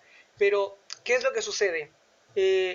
Nosotros percibimos estos masajes y esto se da por una sucesión de eventos que los maneja el sistema nervioso. A ver, ¿qué estamos viendo aquí? Que están masajeando la planta de los pies, ¿no? Están estimulando la planta de los pies. En la planta de los pies hay receptores, por ejemplo, en toda nuestra piel hay receptores, ¿sí? No solamente en la planta de los pies, en todo nuestro cuerpo hay receptores. Entonces, están ejerciendo un estímulo, ¿no? Este estímulo sobre receptores que tenemos en esta zona van a producir una deformación mecánica en estos receptores y esto va a dar inicio al estímulo, a las despolarizaciones. O sea que hay una señal nerviosa que está siendo transmitida a través de un receptor cutáneo. En este caso son mecanorreceptores, porque son receptores relacionados con la presión que se le hace a la piel y a los receptores. Miren, aquí estamos viendo que hay distintos tipos de receptores. Tenemos mecanorreceptores, como en este caso, que detectan deformación mecánica. También tenemos termorreceptores, que están relacionados con la temperatura. Miren, aquí por ejemplo con el caso del calor o del frío, para eso están los termorreceptores. También hay fotorreceptores, que están relacionados con estímulos luminosos. También hay quimiorreceptores que detectan estímulos químicos, quizá concentraciones iónicas. También hay nociceptores. La nocicepción es la del dolor, ¿sí? Entonces, vieron aquí hay especificidad en cuanto a los receptores. Para nuestro ejemplo, estamos utilizando a mecanorreceptores. Estos pueden ser, por ejemplo, los corpúsculos de Meissner, o los corpúsculos de Pacini, o los discos de Merkel. Son distintos tipos de mecanorreceptores. Entonces, empezamos por esto. Estamos recibiendo el estímulo, aquí está el receptor que va a transformar ese estímulo mecánico en señales eléctricas. Estas señales van a viajar a través de nuestro cableado, ¿no? A través de neuronas. Y miren, va a ir por esta vía, por la vía de la médula espinal. ¿Y hacia dónde tendría que ir? Hacia el cerebro, ¿no? Hacia nuestro centro integrador de información. Y va a ir a una área específica del cerebro. A todo esto de aquí le llamamos corteza cerebral, ¿sí? La corteza cerebral se divide en sectores, en lóbulos. Por ejemplo, aquí tenemos el lóbulo frontal, aquí tenemos el lóbulo parietal, el lóbulo occipital, el lóbulo temporal. En este caso, esta información táctil va a llegar a específicamente al lóbulo parietal, a este que está aquí. ¿Sí? Entonces, así es como se integra la información, así es como nosotros podemos percibir esas sensaciones, los masajes. Gracias a esto podemos disfrutar de los masajes. ¿Bien? Acabamos de ver cómo nuestro sistema nervioso nos permitía poder apreciar esa sensación tan placentera de los masajes. Ahora vamos a ver más específicamente cómo hace nuestro sistema nervioso para que nosotros podamos apreciar cada estímulo en particular. El sistema nervioso nos permite apreciar estos estímulos haciendo uso de distintas vías nerviosas. Una de ellas es la vía o sistema dorsal o lemniscal medial. Así que es este título que estamos viendo aquí. Esta vía es utilizada por diversos estímulos, como por ejemplo el tacto fino, que es también conocido como el tacto epicrítico, las vibraciones, también conocidas como palestesia, y la propiocepción. ¿Y cómo es cada uno de estos? ¿Por qué tacto fino? Porque hay un tacto fino y un tacto grueso. Esta vía solamente es para el tacto fino. El tacto fino es, por ejemplo, cuando uno puede percibir los detalles sutiles de la forma de los objetos que contactan con nuestra piel sin necesidad de utilizar otros sentidos, ¿sí? Entonces yo puedo estar mirando para otro lado y tocando algún objeto y yo sé más o menos de qué objeto se trata gracias al tacto fino o al tacto epicrítico. Bueno, las vibraciones también las podemos entonces poder experimentar a través de esta vía. Y la propiocepción, dijimos, ¿la propiocepción qué es? Es la capacidad que tiene nuestro cerebro de saber la posición exacta de todas las partes de nuestro cuerpo a cada momento. Yo, por ejemplo, en este momento cierro los ojos y sé que estoy sentado, que mis piernas están flexionadas, que mi brazo izquierdo está en la computadora y mi brazo derecho está en la silla. Entonces tengo información de todas las partes de mi cuerpo gracias a la propiocepción y gracias al uso de esta vía nerviosa del sistema dorsal o lemniscal medial. ¿Y cómo es que se da? Aquí tenemos un ejemplito, tenemos ahí un dedo y una pluma, ¿no? Esa pluma está estimulando a nuestro dedo, está estimulando a mecanorreceptores, ¿sí? Yo puedo decir que se trata de un estímulo del tacto fino, por ejemplo, ¿no? Porque yo quizá por la percepción de la pluma yo puedo darme cuenta de qué se puede tratar el objeto que me está estimulando. O también esto puede causar una vibración en ese dedo. Entonces estoy haciendo uso de receptores, específicamente de mecanorreceptores, que van a convertir este estímulo mecánico en un estímulo eléctrico, ¿sí? Entonces ya tengo mi estímulo. Ahora necesito llevar este estímulo hasta el cerebro y lo voy a llevar a través de neuronas que van a hacer uso de esta vía, de la vía o sistema dorsal o lemniscal medial. Bien, entonces tengo una primera neurona, ¿sí? Que está en contacto con el receptor. Esta primera neurona vamos a ver que va a ingresar a la médula espinal y si trae información sensitiva, ¿por dónde debe de ir? ¿Por el asta anterior o por el asta posterior? Por el asta posterior, ¿no? Por ahí debe de ingresar, por la zona posterior. Bien, entonces está ingresando a la médula espinal y ¿saben por dónde es que va a dirigirse hacia arriba? Va a usar una zona de la sustancia blanca, que es la columna posterior, que es esta que está aquí. Hay sectores aquí, ¿no? Podemos decir, o vamos a decir, que hay un sector para el haz gracil o de Gold, y hay otra área para el haz de Burdach o cuneiforme. Estos son como sectores aquí dentro de la columna posterior. Entonces, estas primeras neuronas que traen este estímulo van a ascender haciendo uso de ese sector, de la columna posterior. Por eso es que esta vía se llama sistema dorsal, por ejemplo. ¿Ven? Entonces, vemos cómo esta primera neurona asciende a través de toda la médula espinal, haciendo uso de la columna posterior. Y a nivel del bulbo, donde está iniciando el tronco del encéfalo, a nivel del bulbo raquídeo, se va a conectar con una segunda neurona. Va a haber una sinapsis, ¿se acuerdan? Cuando habíamos hablado de sinapsis, ¿qué era? La comunicación entre las neuronas, ¿no? Entonces, esta segunda neurona ahora tiene la información que venía desde el receptor, desde el dedo, ¿no? Desde ese mecanorreceptor. Bien, entonces, ¿qué es lo que va a hacer la segunda neurona? La segunda neurona, para seguir ascendiendo hacia el cerebro, se va a decusar, o sea, va a pasar de un lado al otro. Aquí estábamos viendo que estaba del lado izquierdo. Ahora esta segunda neurona pasa al lado derecho, ¿sí? Y asciende por el tronco del encéfalo. Miren cómo continúa ascendiendo ahora. Ojo, está del lado contrario, ¿vieron?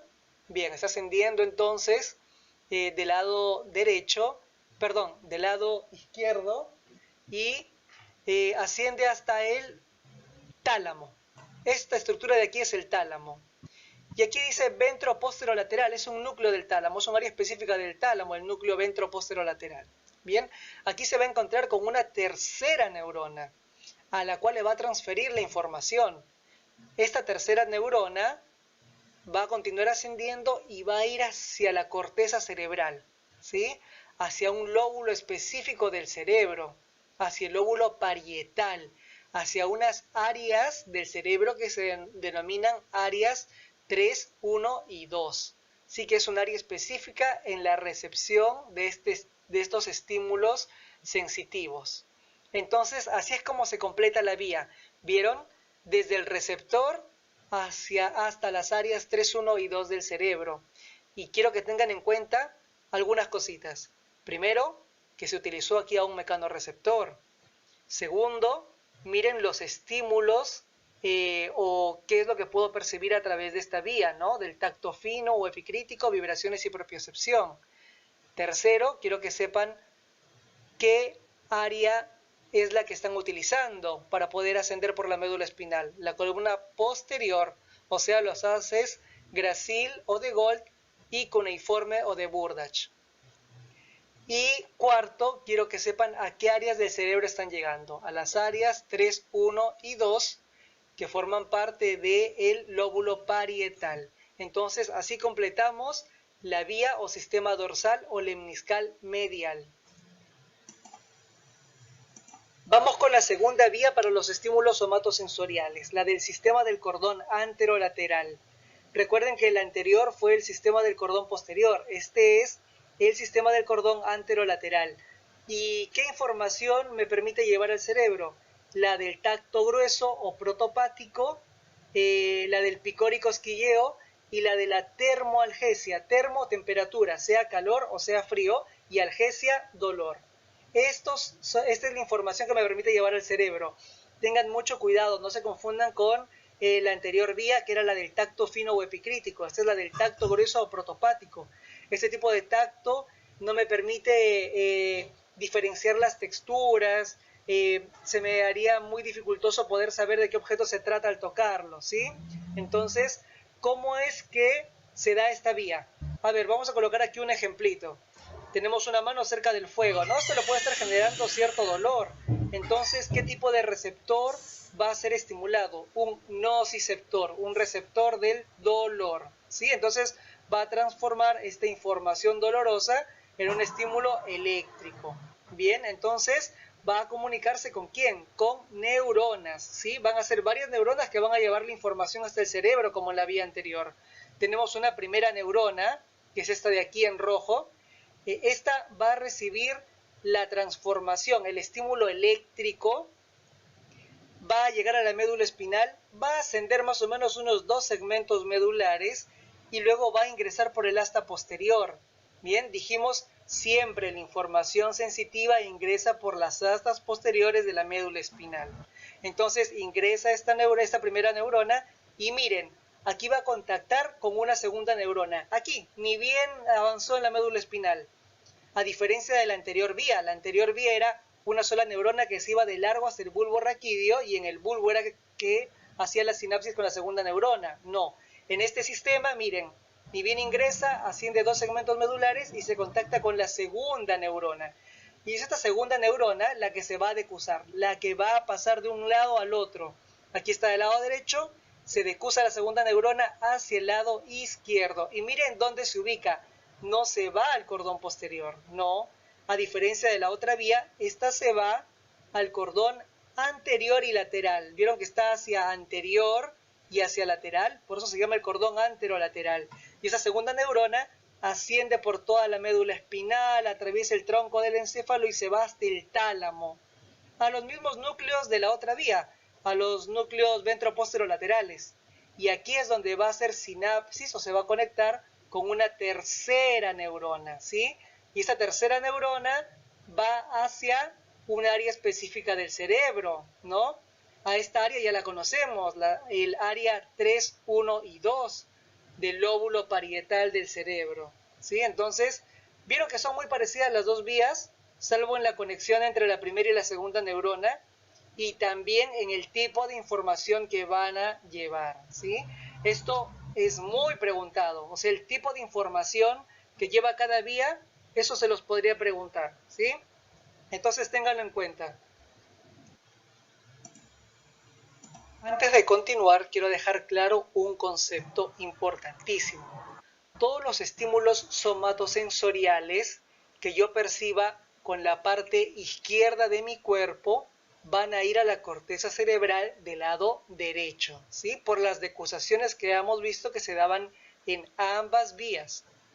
Caso contrario, todos los estímulos somatosensoriales de mi lado derecho van a ir a mi corteza cerebral del lado izquierdo. Bien, dicho esto, vamos a ver la imagen.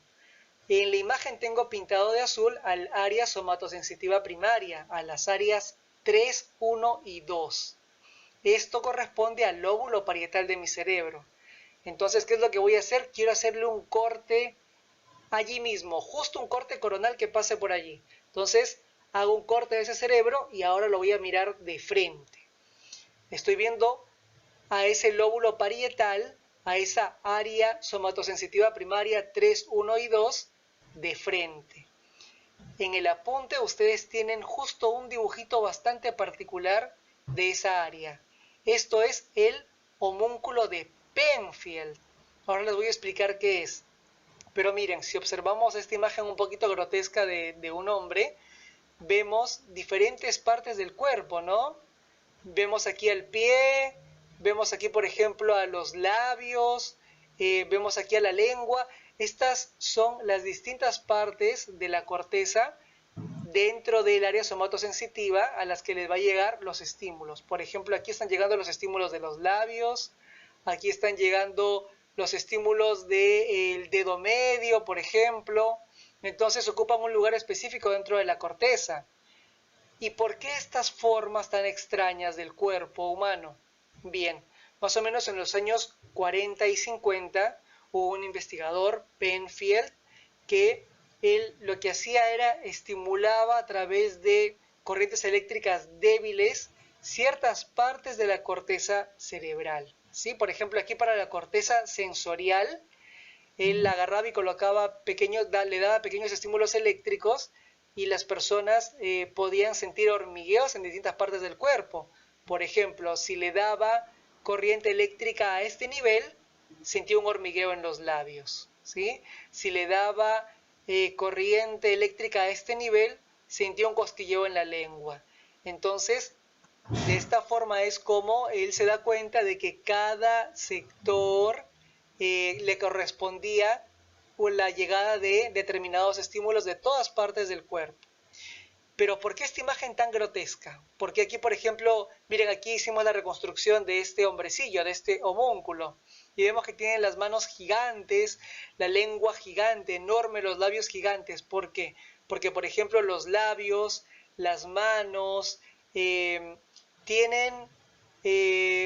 una mayor sensibilidad, ¿sí? Estas partes del cuerpo.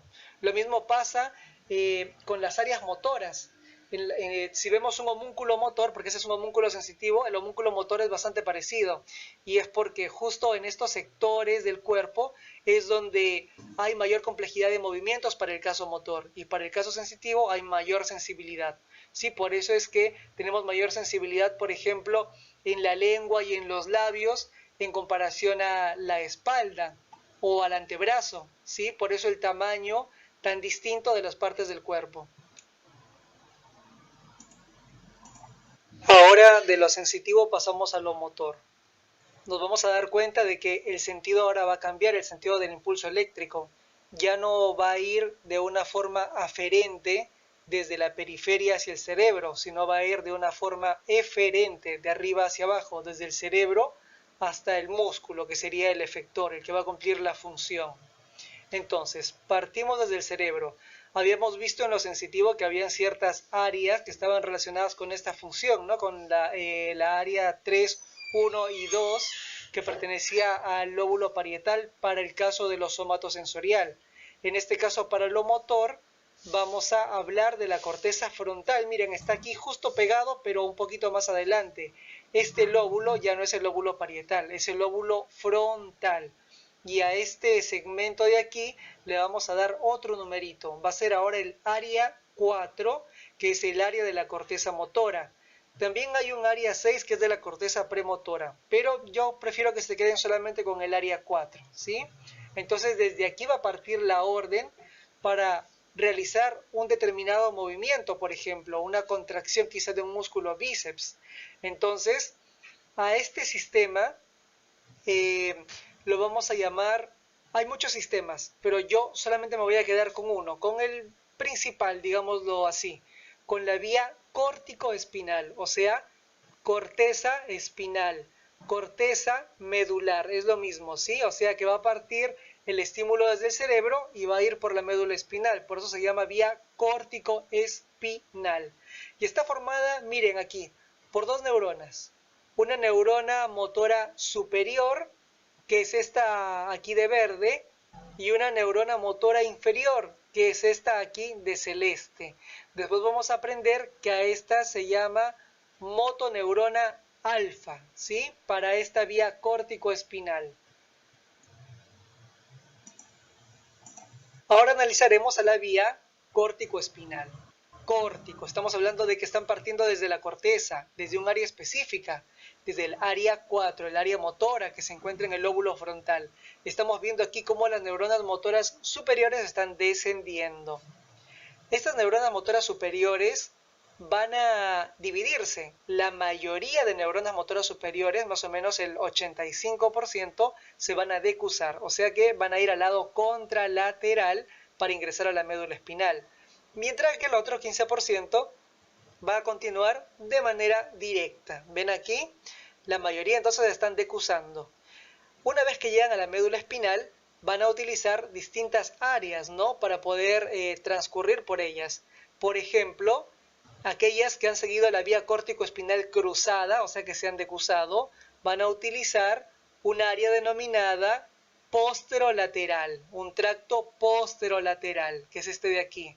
Mientras que las que siguieron derechitas van a utilizar un tracto o un área ventromedial, ¿sí? Entonces, así es como estas van a la médula espinal, y en la médula espinal van a hacer sinapsis con una segunda neurona, con la neurona motora inferior o motoneurona alfa, que es la que va a ir a estimular al músculo, o mejor dicho, que va a llevar la orden al músculo para ver qué es lo que va a hacer este músculo, quizás se contraiga como el músculo bíceps, ¿no? Entonces, otra cosa que les quiero agregar aquí es que, por ejemplo, aquellas neuronas del haz córtico-espinal cruzado que están viajando por el sector o por el cordón posterolateral van a estar relacionadas con la información que les llega a los músculos distales, ¿sí? Por ejemplo, los músculos de la mano, que van a realizar movimientos finos y precisos, mientras que aquellos que siguieron la vía córtico-espinal directa, que eran los poquitos, el 15% de estas neuronas, van a estar relacionadas con los músculos proximales o axiales, como por ejemplo los músculos del tronco, los músculos del cuello, que su función más que todo es van a ayudarnos a mantener la postura y el equilibrio. Entonces tengan en claro solamente la vía córtico-espinal, que puede ser córtico-espinal cruzada o córtico-espinal directa. La córtico-espinal cruzada está relacionada con los movimientos finos y precisos de los músculos distales, mientras que la córtico-espinal directa está relacionada con los movimientos de postura y equilibrio. Pero la principal aquí es la córtico-espinal cruzada, ¿sí? Porque la mayoría de fibras se fueron para acá. Entonces yo puedo decir que, por ejemplo, mis movimientos finos y precisos del lado izquierdo provienen en realidad de órdenes de la corteza del lado derecho. Y también puedo decirlo al revés, ¿no? Entonces, repasando, en mi vía córtico-espinal tenía la orden que partía del área 4 del cerebro, transcurría el mensaje por una neurona motora superior y luego hacía sinapsis a nivel de médula espinal en las astas anteriores de la médula espinal con una neurona motora inferior. Y esta neurona motora inferior o motoneurona alfa es la que va a tener contacto con el músculo, ¿no? Entonces, con el órgano efector de esta orden, de la orden que vino del cerebro.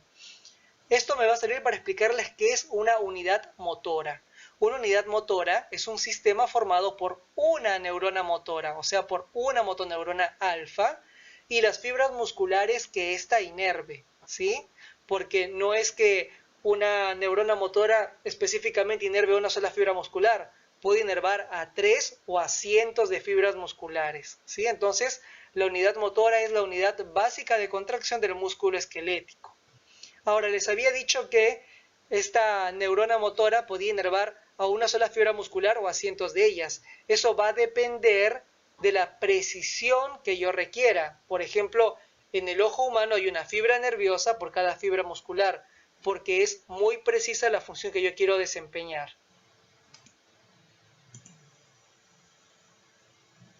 Esta diapositiva es solo para ver más de cerca a la unidad motora, ¿no? Vemos aquí a la neurona motora o motoneurona alfa y cómo está inervando a estas fibras musculares.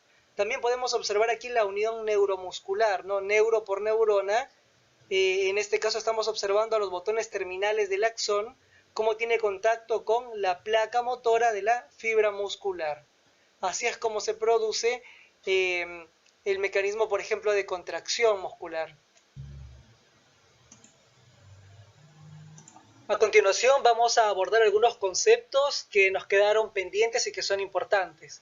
Vamos a hablar del sistema nervioso autónomo, un poquito del líquido cefalorraquídeo, que son los dermatomas y los reflejos. El sistema nervioso autónomo, un tema muy complejo, pero a la vez muy interesante. Vamos a ver por qué. Al sistema nervioso autónomo también lo pueden encontrar como sistema nervioso vegetativo o sistema nervioso involuntario. Su función es regular y coordinar, como su nombre lo indica, funciones que no son involuntarias, que se nos dan de manera inconsciente, que son automáticas. Este es un sistema vital para mantener nuestra homeostasis, o sea, el equilibrio de nuestro medio interno. ¿Y cómo es que se da? El sistema nervioso autónomo tiene dos trabajadores, el trabajador simpático y el trabajador parasimpático. Y estos trabajadores ya los conocemos, porque en la clase de cardio habíamos hablado bastante de ellos. Decíamos que el trabajador simpático era el que le decía al corazón que lata más rápido y más fuerte, y el parasimpático era el trabajador que le decía que lata con menor frecuencia, que lata más lento al corazón. Entonces se dan cuenta que el trabajador simpático y el trabajador parasimpático ejercen acciones antagónicas, ejercen acciones opuestas entre sí, pero no solamente controlan al corazón, no. Ellos actúan sobre la musculatura lisa de las vísceras y de diversos órganos, como por ejemplo los pulmones, como el estómago, como la vejiga. En la visión también participa, pero lo vamos a ver con un poquito más de detalle. Entonces, ¿qué dijimos? Que controlaba la musculatura lisa de las vísceras y de diversos órganos. No confundir la musculatura lisa, el músculo liso, con el músculo estriado. El músculo estriado es el músculo esquelético, es el que nos produce, el que nos permite realizar movimientos voluntarios, o sea, en que yo, por ejemplo, pueda flexionar el bíceps, pueda mover las piernas. Eso es algo voluntario, es algo consciente, ¿no? Y eso es músculo estriado. Yo estoy hablando de músculo liso, el músculo de las vísceras y de los órganos, sobre los cuales yo no tengo un control. Entonces, por ejemplo, ahí si vemos en la imagen, vemos a nivel de la visión, ¿qué es lo que pasa? Nosotros tenemos la pupila.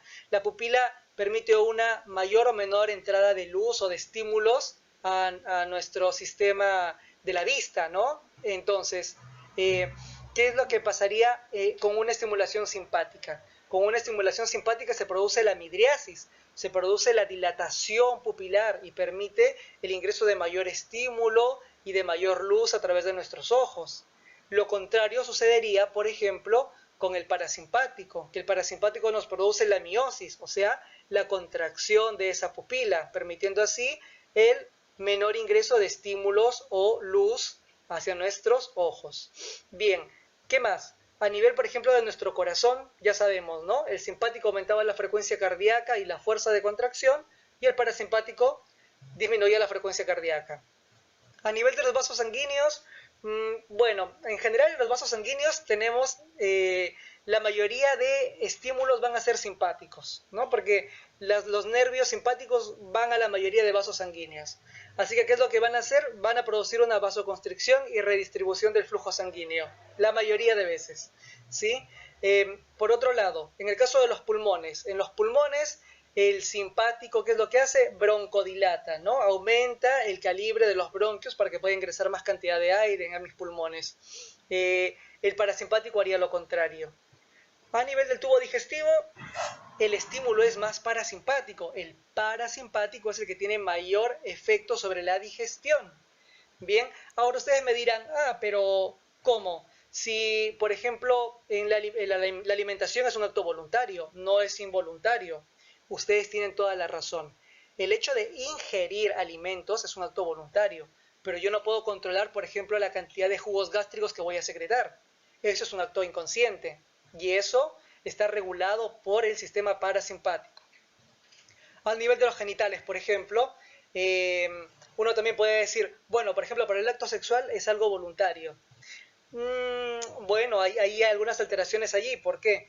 Porque el proceso de erección y eyaculación no lo es tanto y además ante sensaciones de miedo o ansiedad uno tampoco no lo podría controlar.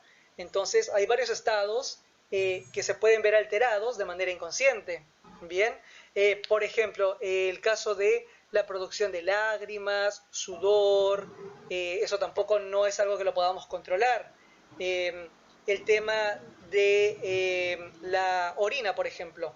Ahí también hay efectos antagónicos, en los que el simpático, ¿qué es lo que hace? El simpático hace que se relaje la vejiga y los esfínteres se cierren, de esta manera no orinamos.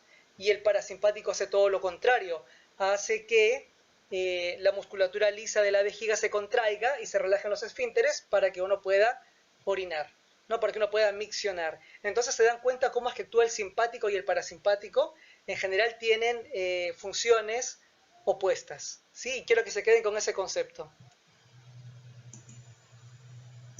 Para entender un poquito mejor cómo funciona el sistema nervioso autónomo, más específicamente el sistema nervioso simpático, les voy a dar un ejemplo clásico. Este se llama la respuesta de lucha o huida. Y aunque no lo crean, es una respuesta primitiva. Es un tipo de respuesta que proviene desde nuestros ancestros primitivos, que se desarrolló en el cerebro de ellos para asegurarles de estar continuamente alerta, de estar atentos, ya que en esos tiempos eran acechados por diversos peligros que ponían en riesgo sus vidas, como cuando se cruzaban con animales salvajes, por ejemplo. Ellos tenían dos chances, o hacerles frente y atacarlos, o huir. En la vida moderna también podemos decir que estamos constantemente haciendo uso de estas respuestas de lucha o huida. ¿Con qué frecuencia creen que al día experimentamos esta respuesta? Más o menos entre 8 o 15 veces seguramente. Por ejemplo, cuando te cruzas con un chorro, cuando te asustas por un auto que está a punto de atropellarte, o miren esta imagen, a estas chicas asustadas. En ese momento también están activando su respuesta de lucha o huida. O esta chica que se acaba de despertar y se acaba de acordar que tenía examen final de fisiología y no ha estudiado. Bien, entonces ella también en este momento está activando su respuesta de lucha o huida. O se presenta el examen o falta el examen. Ah, pero miren su carita de preocupación, pobre. Bien, aquí por ejemplo, en este ejemplo, estamos viendo aquí a la pareja y, a ver, tu novio no cumplió la cuarentena y justo está tosiendo al lado tuyo. Bueno, entonces ahí estás activando tu respuesta de lucha o huida. O aquí, que aquí la novia le pidió el celular a él y miren, él está asustadísimo, está con su reflejo de lucha o huida. Entonces imagínense todas las veces en las que tenemos esta respuesta de lucha o huida. Para esta respuesta, ¿qué es lo que ocurre? Se van a secretar diversas hormonas y neurotransmisores. Por ejemplo, tenemos a la adrenalina, ¿no? Que es un neurotransmisor, una neurohormona del estrés. La adrenalina, que ya hemos hablado de ella. También tenemos a hormonas como el cortisol o como el glucagón. Entonces, ven, tenemos neurotransmisores y tenemos hormonas. Tenemos parte del sistema nervioso, tenemos parte del sistema endocrino. ¿Vieron cómo trabajan coordinadamente? Bueno, entonces ahora vamos a explicar más específicamente cómo nuestro cuerpo responde a esto. De la diapositiva anterior, tomen el ejemplo que prefieran. En mi caso, yo voy a tomar el ejemplo de Pepe. Miren, a Pepe la novia le acaba de quitar el celular. Vamos a ver qué cosas van a ocurrir en el cuerpo de Pepe con esto. Él se acaba de activar la respuesta de lucha o huida. Miren la cara de pánico de Pepe. Bien, vamos a ir viendo por partes qué es lo que va ocurriendo con su cuerpo. Entonces, el sistema nervioso autónomo, más específicamente el simpático, se va a activar porque se van a empezar a secretar una serie de neurotransmisores y hormonas. una neurohormona, la principal, mejor dicho, para el sistema simpático va a ser la adrenalina. Entonces se dispara la adrenalina está en el torrente sanguíneo, además también de ciertas hormonas como la hormona cortisol, como el glucagón, entre otras, ¿sí? Que son hormonas del estrés. Bien, pero bueno, quedémonos solamente con el simpático y la adrenalina. ¿Qué es lo que va a ocurrir? Aquí, vamos a ver los ojos de Pepe. ¿Esto es normal? No, no es normal, ¿no? Miren, miren la pupila, esta parte negrita. Hay una dilatación pupilar. O sea que Pepe está haciendo una midriasis, ¿sí? Una dilatación pupilar. ¿Qué más está haciendo el simpático con el cuerpo de Pepe? Está haciendo que transpire. Miren el sudor en la frente. ¿Ven? Esto es un efecto del simpático. ¿Qué más? ¿Qué más podría hacer para ayudarle a huir? Que aumente su frecuencia cardíaca. Miren, esto de acá ya lo conocemos. ¿Vieron? Está haciendo una taquicardia, Pepe. Está bombeando su corazón mucho más rápido y con mucho más fuerza. ¿Qué más? ¿Qué más podría hacer su organismo? ¿Cómo podría modificarse su organismo por este momento? Está haciendo una broncodilatación y está aumentando también su frecuencia respiratoria. Miren aquí. ¿Y qué más? Con el tema de la presión sanguínea, la presión aumentaría, ¿sí? En general se habla de una vasoconstricción sistémica para el caso del estímulo simpático. Pero recuerden que esta respuesta es de lucha o huida. Entonces, van a haber algunas excepciones. Por ejemplo, con el tema de los músculos esqueléticos, hay una vasodilatación con la finalidad de que llegue mucho más sangre a los músculos para que él pueda correr mucho más rápido, para que no se agote tan rápido, para que pueda huir de león, ¿no? Bien, ¿qué más? Miren esto de aquí. Qué fascinante, ¿no? Esto es la piloerección. Hay una contracción involuntaria de los músculos erectores de los folículos pilosos. ¿Y ven esto? Algunos lo conocen como piel de gallina, ¿no? Bien. ¿Qué más? La boca se le va a secar a Pepe. Ese también es un efecto simpático. Bien, entonces lo que está haciendo su organismo es priorizar. Le está dando mayor potencia y rapidez a su corazón para que bombee mayor cantidad de sangre, le está dando mayor capacidad de que pueda oxigenar, lo está haciendo que vea campos visuales mucho más amplios a través de la midriasis, entonces lo está preparando para la huida, ¿no? Bien, ¿qué cosas no haría el simpático? Por ejemplo, la digestión. En este momento involuntariamente el organismo no va a priorizar en ayudarle a digerir a Pepe la hamburguesa que se acaba de comer. Eso no le interesa al simpático. Eso por ahí le interesa al parasimpático, pero no al simpático. En este momento, digestión enlentecida o anulada. ¿Qué más? Orinar en este momento, tampoco. Eso no le compete al simpático, sino al parasimpático. O sea que en este momento ni va a orinar ni va a digerir. Pero sí que va a hacer, va a aumentar su frecuencia cardíaca, sí va a aumentar su frecuencia respiratoria, sí va a aumentar su presión arterial, sí va a hacer midriasis, sí se va a bombear más cantidad de sangre a los músculos. Bien, así que bueno, esto más o menos es la respuesta de lucha o huida y el estímulo simpático. Líquido cefalorraquídeo. Tema por demás importante si hablamos de la fisiología del sistema nervioso. A ver, pensemos en el nombre, cefalorraquídeo. Es lo mismo que decir cerebro espinal. Entonces, más o menos nos vamos dando cuenta de por dónde circula o con qué estructura se va a relacionar, ¿no? Es importante por sus funciones. Ahora vamos a hablar de algunas funciones del líquido cefalorraquídeo. Pero quiero que observen esta imagen. Miren, todo lo que está con celeste es líquido cefalorraquídeo. Es aproximadamente 150 mililitros, ¿sí? Y miren, está bordeando todo el encéfalo, todo el tronco del encéfalo, la médula espinal, el cerebelo. ¿Y dónde es que se produce? ¿Ven esta imagen de marrón? Esa estructura de marrón son los plexos coroideos. Aquí se produce el 70% del líquido cefalorraquídeo. El otro 30% puede ser producido por capilares dentro del encéfalo, del cerebro, vasos muy chiquititos, ¿sí? Y esto se va a recambiar, ¿no? Cada 4 horas aproximadamente se va a recambiar todo este volumen, de tal modo que la producción durante todo el día va a ser de aproximadamente 500 mililitros por día de líquido cefalorraquídeo. Ahora, ¿por qué es importante saber qué es el líquido cefalorraquídeo? Porque entre sus funciones, por ejemplo, está en la de darle flotabilidad al cerebro, y esto me ayudaría a reducir el peso efectivo del cerebro. El cerebro pesa alrededor de 1,5 kilos. Gracias a esta flotabilidad yo le doy un impacto de peso de 50 gramos nada más al cerebro. Vemos aquí cómo lo está rodeando, ¿no?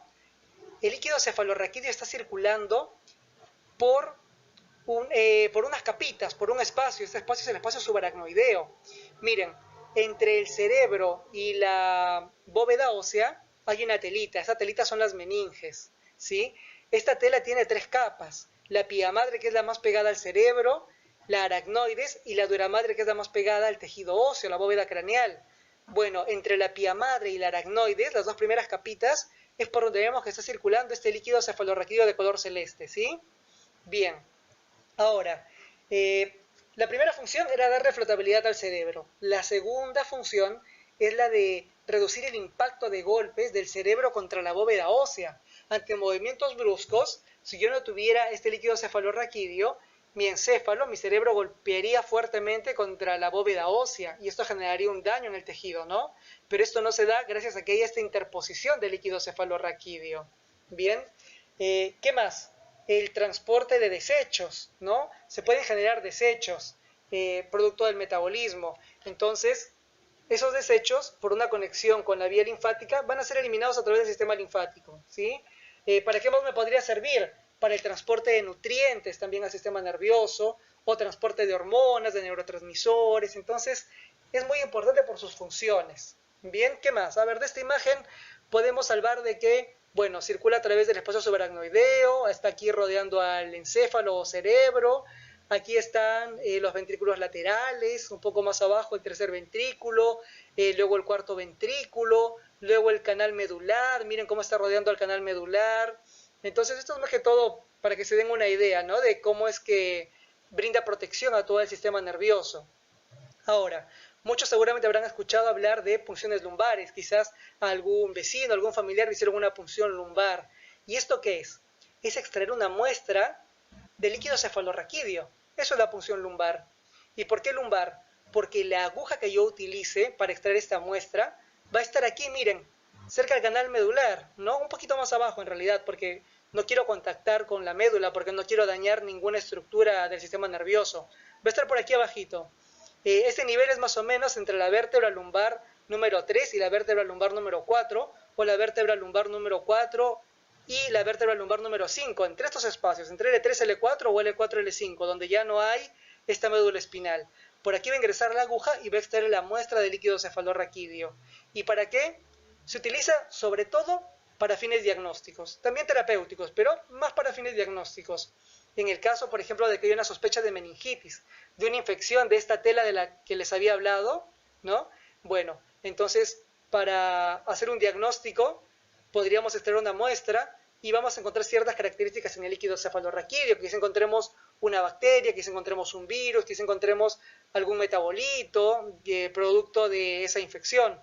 También para el diagnóstico, por ejemplo, de una encefalitis, que es una inflamación del cerebro, una infección, quizá también para algún tumor, alguna neoplasia. Entonces, se puede utilizar la punción lumbar para múltiples aplicaciones, pero yo se los explicaba más que todo para que sepan de que la muestra que yo obtengo es una muestra de líquido cefalorraquídeo. Entonces estudien cuáles son las funciones del líquido cefalorraquídeo, qué estructuras la producen, y bueno, más que eso creo que no, lo principal es saber sus funciones y quiénes la producen.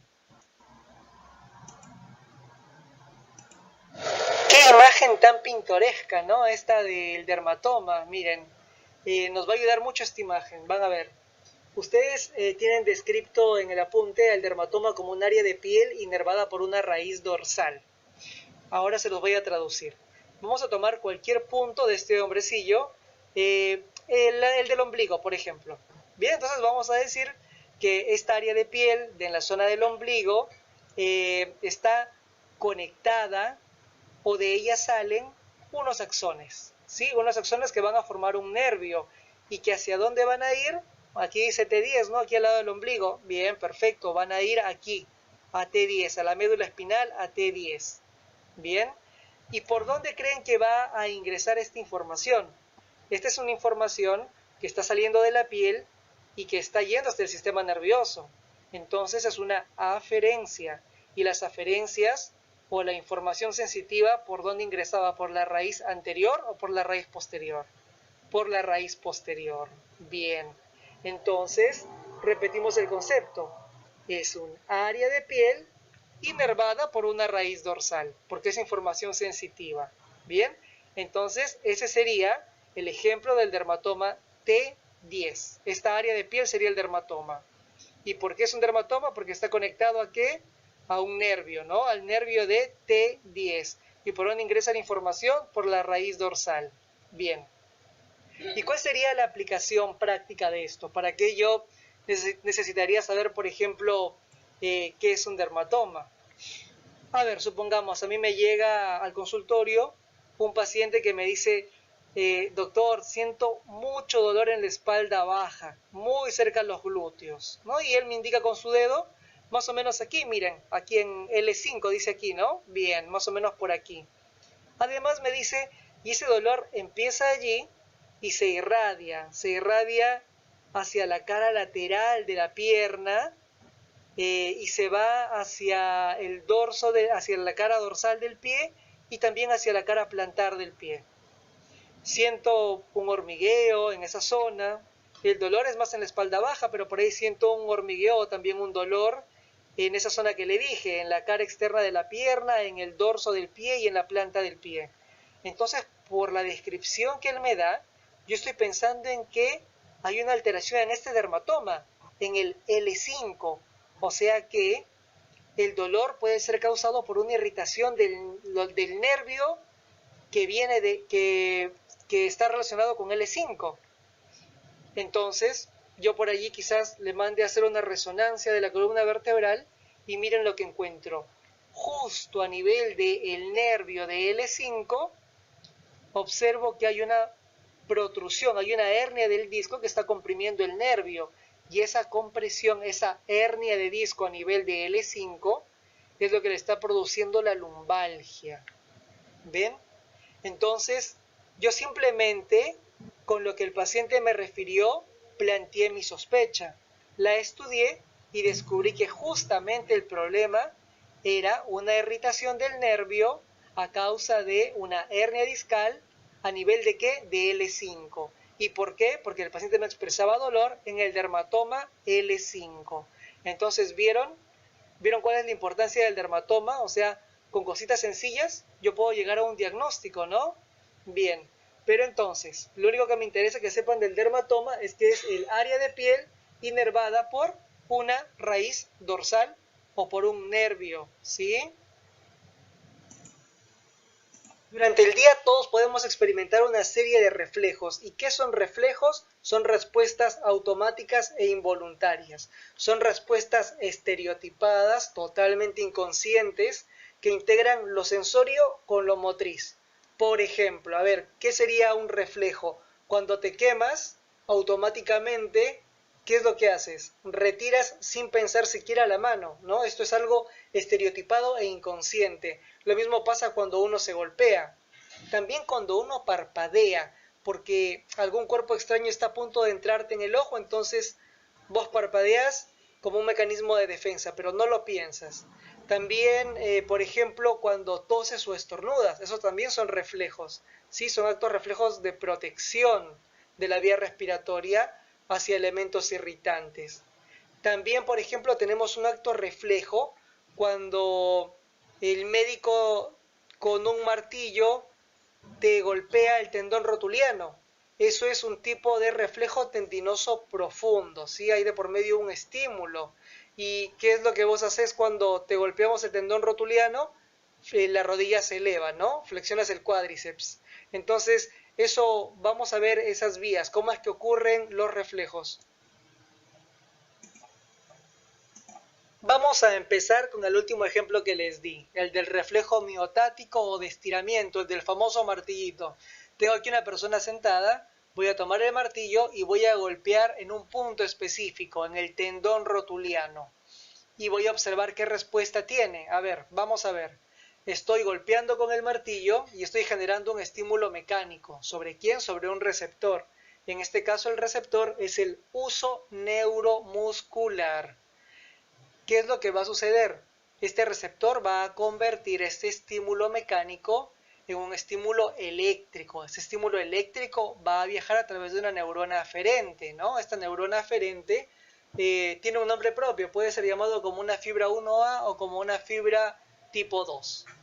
Entonces, estamos llevando esta señal ¿hacia dónde? Hacia un centro integrador que en este caso no va a ser el cerebro, sino que va a ser simplemente la médula espinal el centro integrador, porque es una respuesta muy rápida y además es inconsciente e involuntaria.